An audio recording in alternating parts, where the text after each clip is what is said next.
welcome to Deals with Heels, where female entrepreneurs thrive. I'm Debra, your host. Welcome to the show. Super excited about this week's guest. She's so experienced, and we were just talking before we went online about she's on a specific meditation app that I have used, and it's so great to have her expertise on the show. Let's just dive right in, shall we? Kat is a family constellation therapy facilitator and intuitive guide. Her mission is to guide others from feeling like the black sheep to embracing their role as the cycle breaker, creating a life of empowerment and freedom from generational cycles. She is the host of the podcast Heal with Kat. Please welcome Kat to Deals with Heels. Hey, thank you so much for having me. I'm so excited to have you on the show. My audience, I talk about meditation and I meditate a lot. And you and I talked about you're on the app Insight Timer, fairly newly on there. And that is a great place if you are an avid meditator or if you just want to check it out and find out more about it. It's very beneficial for your health. And so Insight Timer is a great place. And I'll link to her profile in the show notes for you at the end. But welcome, Kat. We finally got it together. I know. It's been a busy summer.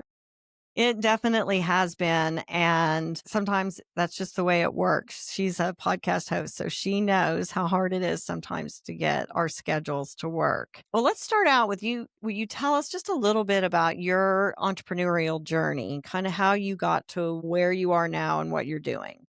I'll start from before I was born, but I promise we'll get to the point of where I'm at now. I was raised by some pretty serious entrepreneurial men. My father and my uncle, my grandfather were all they were basically immigrants from Lebanon, had escaped Lebanon from the war, were thrown into survival mode at a very young age. They were physically and emotionally affected by the war, and they couldn't survive in France. So my family had to immigrate to the United States, and my dad and my uncle went to UCSD in San Diego, where I was born and raised. And they had to hustle their way through getting a 4-year degree as immigrants, getting citizenship, getting jobs.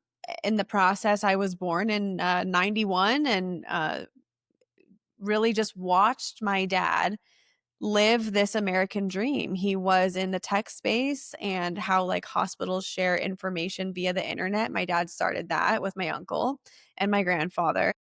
And then my dad retired at 32. And I was old enough at the time to be consciously aware that this was a normal thing, quote unquote, happening in my life, that you retire at 32. And I just remember my whole childhood was watching my dad go out into the world and do really cool stuff and make good money and live a cool life. And there was a lot of responsibility and leadership. And I was like, that is something I want to do. I love that. That's so fantastic. Yeah. And you know, with that immigrant mentality, there's a lot of pros and cons. That hustle survival energy is something that I've been really healing in my lineage, which is a big part of why I got into this work. But were so many gifts with that. And at 13, I made a mock fashion company. And then I ended up having a real denim company for women when I was 23. I had produced some women's jeans in LA, and I had a company for 5 years. Then I worked in the family business, and I hit this point in my career where on the outside, my life looked really cool. I was working with influencers, celebrities. I was traveling the world. My family had a winery in California, so I was doing wine dinners. I was running our social media program. It was growing very quickly. And I guess on the outside, you would just imagine like I was the most fulfilled human being ever. And I actually wasn't. And it was during the pandemic where I kind of was reflecting on my life. And I thought, I've been through so many different experiences at such a young age. I was actually 27 post-divorce.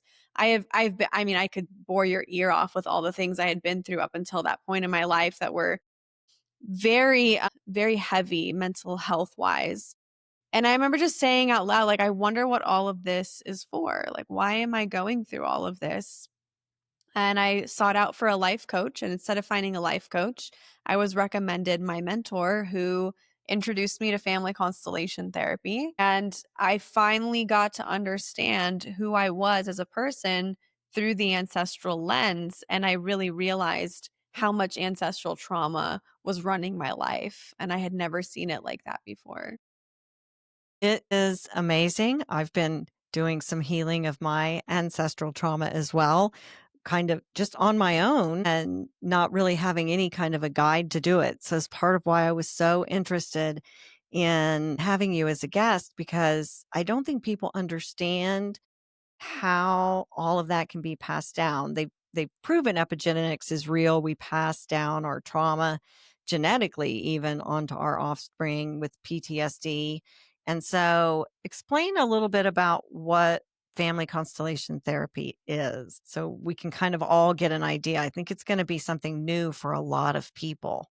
Yeah, it is. It's fairly new in the Western world. It's actually originated from the Zulu tribes in Africa. And this gentleman named Bert Hellinger from Germany modernized it in the late 1900s. And then now it's making its way over here in the Western world. And a lot of us are using family constellation therapy through our own channel.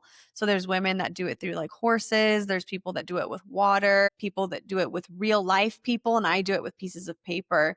Essentially, it's a therapy modality where we get to look at you as a person. What blocks are you experiencing in your life that stem from unhealed family trauma? And we look at your immediate family dynamics. And then we use that as a portal into understanding the rest of the family. So for instance, if you struggle with feeling worthy of money, usually it's not about the money itself. It's about the worthiness that you feel to exist in this world, which comes from your mother. So we'd look at your mother and we'd look at her mother, and we'd like track back the patterns of how you end up feeling unworthy of making money. You know, I've put businesses in the field before in a therapy session, and we still end up dealing with family. I wish people understood just how much their ancestral lineage creates who people are, has an impact on who people are. If I were to get into the whole modality, I totally can for you. It might take a hot second because it's a complex modality, but I'll leave it there for you. Right. It is some complex science. And I think that it's important for the audience to just kind of go with it, and you'll figure it go with the episode and listen to what's happening, and you'll learn a little bit. I started really thinking about epigenetics and family trauma when they first started talking about it about 10 years in epigenetics here in the United States and how it works. And I had this kind of aha moment. And I was thinking about slavery and descendants of slaves. And a friend of mine's husband had really severe PTSD that was his, that he got from war. And I was learning that PTSD can be passed down, right? And so on this basic level, and I'm definitely not an expert, I was thinking about, well, if we pass that down, that trauma, and it can just be immediate family trauma that passed down, and it affects us not just energetically, but biologically, we can pass that genetic memory down. Then, because there's definitely Black people that are so passionate about slavery that it feels like they were there. And on the opposite end of that, there's people that are like, I don't see what it's a big deal because you weren't a slave, right? So for me, the thought of generations of your family being in slavery and the forms of trauma emotionally and on your soul that can have that impact on, and carrying all of that, no wonder they feel like that, Mhm, right? mhm. And the power to heal all of that is so significant that it's taken time for people to understand. So that was kind of my first thought. It was so extreme that it was obvious. Most of us don't have a whole family ancestral line that were subjected to that kind of trauma and abuse over generations. But so on that extreme scale, in that sense, that made me have kind of see it from a perspective that I could understand. But honestly, it affects all of us on less significant problems that happen, and we may not even know who they are or what they are. Sometimes I think I'm upset or I'm triggered by something and I can't find the source in my own life. Is that kind of how people figure out that they have it? Do you think? Ancestral trauma?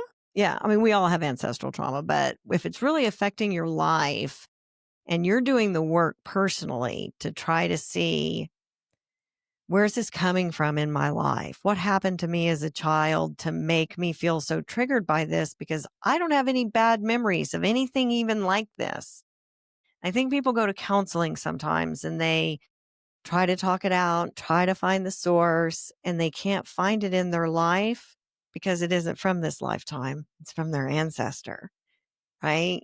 So I'm going to reframe it just a little Okay, bit please, from because my I am not an understanding. expert. That's just kind of what I see in my life and my own novice brain way No. of thinking about it. No, it's actually much more simple than people really think, including myself. I learned this. I'm a huge student of Dr. Gabor Mate's work and just have learned so much from him as well as the training I did with FCT. But it's actually the way that I view it is yes, there is energetic stuff. I work as a psychic medium as well. So like of course I can see into certain things. I channel people's loved ones. That's kind of the cherry on the cake. But if we're talking about the meat and bones of ancestral trauma. If you have an ancestor who was a slave, their bodies, their minds, their energy was programmed to deal or survive in a dynamic where they were not allowed to be in their own freedom, right? They had to change and mold and adapt to their environment to survive. Right, That after many years, your body starts to listen to it.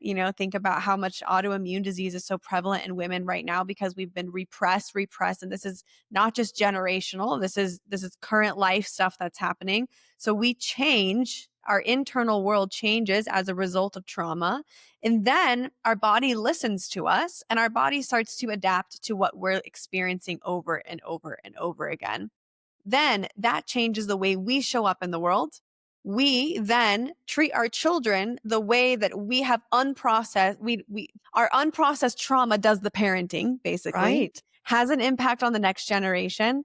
And you just repeat that over and over and over again. And so, yes, there is the component of the energetic, the psychic, even the past life, which I love getting into. But if we're really boiling down the ancestral trauma, it is how did your ancestors stay stuck in their trauma? How did it change them as a person? And how did you become a person in the snowball effect of what happened to them?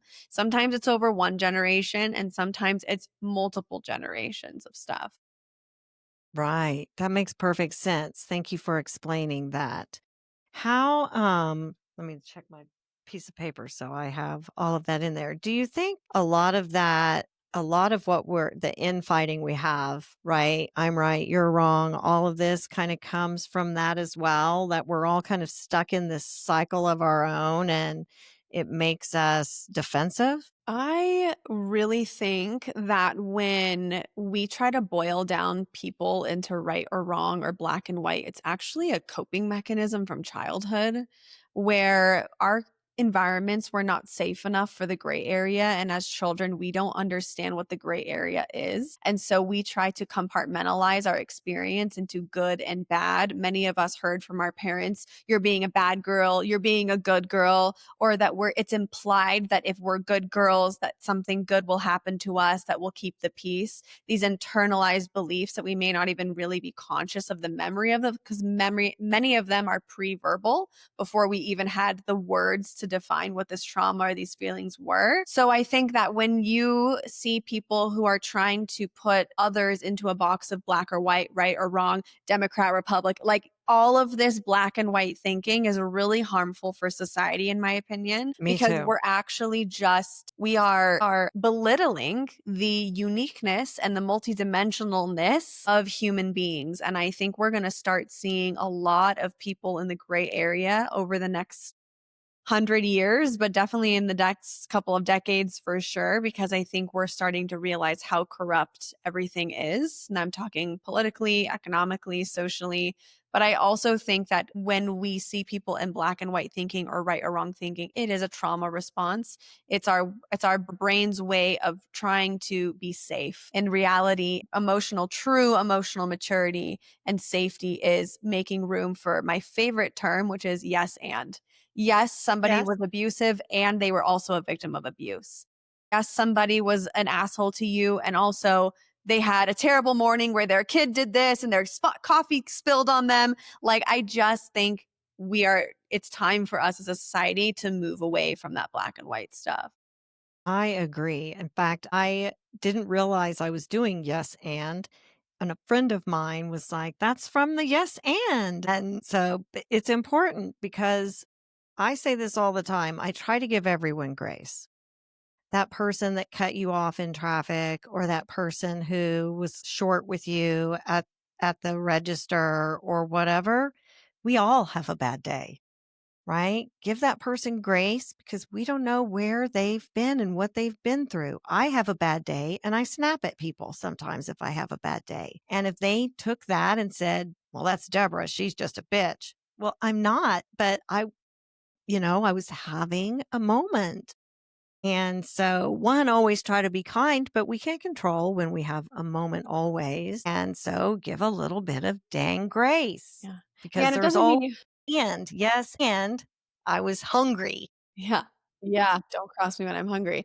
But I think, yeah, I think it doesn't mean you have to be a pushover either. Like, doesn't mean that you have to just let people do whatever they want and make excuses for them. We have to have a Right. backbone. We have to have some boundaries. We have to say, I don't accept someone treating me like that, but I'm also not going to be their best friend. Like, it's just Right. about like really just understanding. But compassion is a huge value that I work with in my work because I think while we think maybe compassion is for the other person, it actually is really for us too, because we can't hold on to everything and every shitty thing that we go through.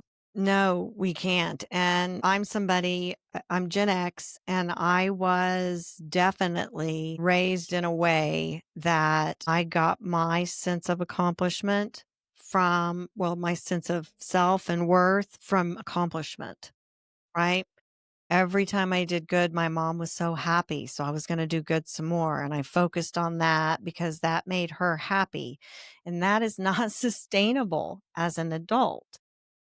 It's not. Also, I will say too that like family constellation therapy is great for addressing ancestral patterns. You don't have to know the ancestral patterns that you're dealing with. But something that really changed my life was EMDR, where I went into my brain and I actually remembered for the first time in 30 something years what it was like to be 4 years old and to wanna be the good girl and to remember what happened to me as a child. And so ancestral healing is one big part of the wholeness of who we are, but we can't bypass our own experiences that we go through, and we can't pretend like if we understand our families and we're gonna fully understand the wholeness of ourselves. It's just one big part of us, but it's not the whole thing. It exactly. It definitely isn't. Do you think that when we're doing all of that, you have to deal with it from your perspective, from you. I mean, I've had lots of those. They made me feel kind of crazy when I first started doing it. Talks with myself about why do I feel this way? I've done EMDR therapy myself, and it helped me. I was being triggered. I was in a relationship with somebody, and he would say the words, "I don't believe you." And it would send me off the deep end of full court press. I'm telling the damn truth. I'm going to convince him. Now, if somebody doesn't believe me, I'm like, well, okay. Yeah. Not gonna I change your mind like it. about me. It's the truth, or at least an angry, well, off then if you're not going to believe me. But I wasn't. My thing was I'm going to react and I'm on a full court press to prove to this person that loves me that this is the truth and I should be believed. And I couldn't figure out why am I being so triggered by this one thing? And anyway, I was in EMDR therapy and we figured it out. And it was something from my childhood that I had blocked. I hadn't blocked it because if I'd have thought about it, I would have remembered it. But I was molested by I was in the first grade by the PE teacher and I wasn't alone. And I told and two other girls went with me to tell because the first time it happened to me, I told, right? And anyway, the other girls, the PE teacher was also the state champion high school boys basketball coach, right? This is the 70s. This was the early 70s. And so it was a thing where the other two girls' parents made them retract, and I refused. Good. I refused. This was like before I had been conditioned to be a people pleaser. Well, you were in your true self I was still at that right, age. right. I was in my true authentic child self at Yeah. this point, and I refused. I refused to recant. And I remember my mom had to take me, and I went to this place, this big building, and being hooked up to a lie detector test and the whole thing. All of that happened to me. And so that definitely was triggering me. When he said he didn't believe me, I've been through it. And I'm glad I thought, I mean, if I ever have to take a lie detector test for something, I'm going to fail it because I'm going to be I traumatized. don't even think those things legitimately work. I mean, even if I wasn't lying, it would make me nervous that somebody is questioning me. I mean, I remember it in vivid detail. I have a very good memory for details of the past anyway, but yeah, it was so identifiable that that was what was happening to me. But without the EMDR, I don't know that I would have been able to bring it back. But it was such a great example for me to understand how something that happened such a long time ago and then I wasn't traumatized for the rest of my life by it necessarily, not sexually or any of those reasons, but it obviously affected me a great deal for me to be in my 50s and be just raw. That just really, and it helped me learn how to heal all of those triggers and have those conversations with my old self and comfort my old self through that. And I've never shared that before ever with anybody. So, Thank you for sharing it with me. of course, and I think that it's important for people to understand that the things that happened to us even that long ago. Look, I was probably 7 years old. Mhm. I'm 58.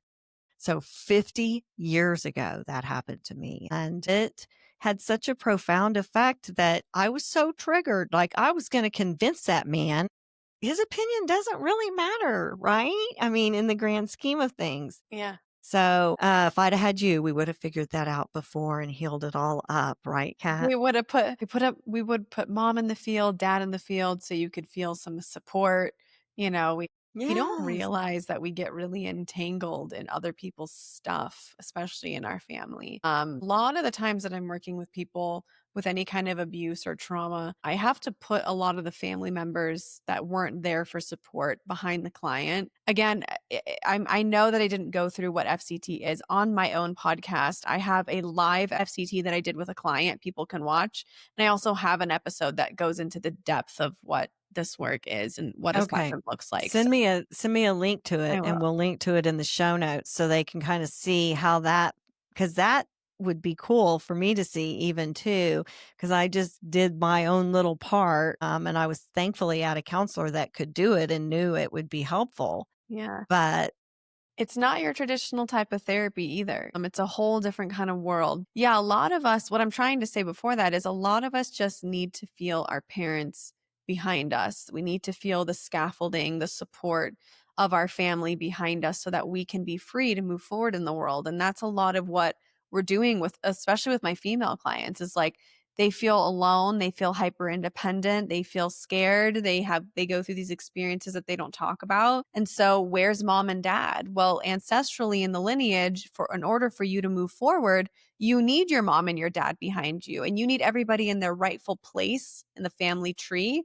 so that you cannot be blocked by any of their stuff that you're holding on to. And that's really like the number one way that ancestral trauma shows up is people will come to me and say, I've tried everything to try to figure out why I can't get pregnant or why I don't feel worthy or why can't I attract my partner or why do I keep holding on to this weight? And I'm like, well, there's probably a lot that you haven't seen that you're carrying for everybody else. And there's a good chance that what you're going through, you're just reliving the story of your mom, who's reliving the story of her her mom.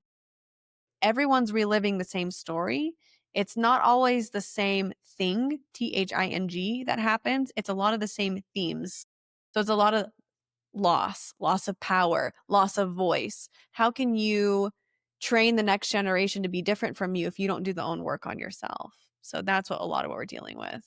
and there's a ton of that, right? For our maternal line Mhm. because we've been so repressed and everything about women that affects our natural nature of healing and spirituality and sensuality and all works together has been so suppressed. We're so fragmented, we can't even see it in a lot of ways. And so I can totally see how women would benefit from being able to figure all of that out and understand how that systemic suppression over the years affected how we were parented. It affected how people, how their DNA is. PTSD makes actual physical changes to your brain and your DNA. And you're going to pass those down genetically if you don't heal them. You can heal them and put them back. So I love all of that. And I've gone through so much of it. You guys know I did it.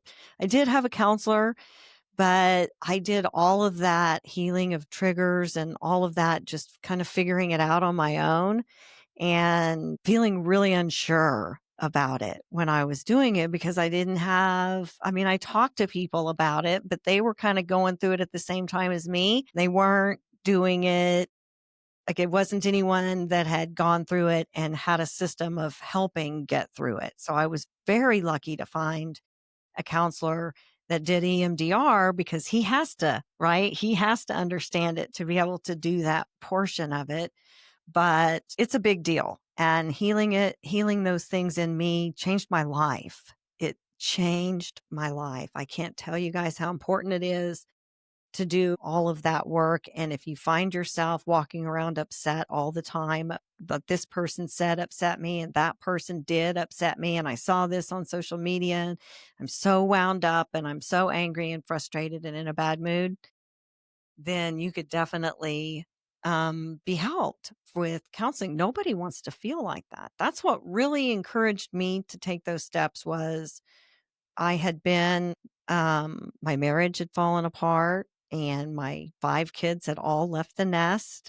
So I didn't have them to take care of. And I had taken care of my mom. She had lived with me off and on over 5 years during her cancer journey. And she had passed away. And there I sat with one person to take care of myself. And I had no idea how to do it and how to figure it out. And I didn't have a podcast yet. And I hadn't met wonderful people like you yet. And so what I'm telling you guys is reach out for help, whether it's with Kat or if you've got somebody else that you know that does a similar thing. She does something unique because she looks into that past and how all of that affects you. And I can tell you without that piece of it, it's just not as successful. And I can go and talk in therapy over and over and have the counselor and I talk and think about this probably is and maybe it is. And you can find real answers if you look into your ancestral history and how you were raised. 1,000%, I believe that.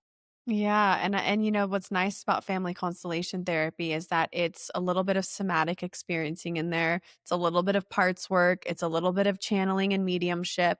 Like the way that I facilitate a session is that's why it would take me it usually takes me a while to describe what we do in a session because they're 2 hours long. So we're Hmm. doing so many things in 2 hours. I tell people, do not come see me more than once a month. I don't want to see you in less than a month because you need to go and sit and integrate this stuff and process it and really go to your normal therapist and go talk to them about it. Go meditate about like, you need to sit with this stuff because it's really big. It's really big stuff. And the answers are within you. You're just working with somebody that is going to help you realize what they are and bring them out so that you can get rid of them eventually and not have them affect your day to day life. I don't really ever get rid of them, but I know them. I know them so well now that I can say, okay, that's enough of that. So I know we're both on a timetable because I got chit chatty before we started recording, but I want to be sure that people know how to reach out to you if they're interested in just finding out more information or if they want to try to book kind of a discovery call and see how you could potentially help them. How can they do that? Unfortunately, I don't do discovery calls, but I have a ton of free content with my podcast. I'm not on Instagram. I permanently got off the platform just because I don't align with it, but I'm on TikTok. I know a lot of people, I'm 35, so I feel like a lot of people my age are on TikTok. But I'm my email newsletter. I send out emails every Thursday with all this kind of different information. But I would say like the podcast is the best way to connect with me. I'm about to hit 100 episodes and I've So got exciting. yeah, So I've exciting. got Congratulations. so much. I mean, especially if you scroll back to some of the earlier episodes that are really focused on FCT, there's some goodies in there. I should also share too, I have a cycle breaker quiz. So you basically take it and I help you understand the role that you are in your family and the strengths, the challenges. I give you like a spirit animal, but really it's just to help you understand who you are a little bit more and how you can be a cycle breaker in your family. I definitely love that. And I am the cycle breaker in my family, and I still want to take the little quiz Yeah. because I'm so interested in it. Lifelong learning for me is so important. I'm so curious about everything and how to make that work. And if there's a way to make me better, then and to make me feel better and function better and communicate better with others and listen with curiosity, then I am always down for it. Yeah. Love that. And I will also link to your insight timer. I'm definitely going to go check that out. It is a meditation app. It is good for beginners. If you've never meditated before, it's a great place for that. They really put you through it and have you they put a whole profile and schedule and everything to meet your needs so they can help you through that. And she's on there. I'm so excited. I've never met someone or had someone on the show that had been that that had content on Insight Timer. So how awesome. Thank you. Thank you. We will link to all of those things in the show notes. And of course, you can find a link to my free ebook, 5 Steps to Having a Mindset for Success, in the show notes. And please like, share, download, and subscribe. Tell your friends and leave us a review if you've enjoyed the content. We appreciate it very much. And so I guess we're out of time until next week. Kat, thank you so much for coming on the show and telling us about the whole new, I know it's not new therapy. If it's doing that, it's ancient therapy probably, but it's new for most of us. And I think it's fantastic. Thank you. Thank you so much for having me on. This is a great conversation. I loved it. And we definitely need to stay in touch. We Until will. next week, you guys, we're out.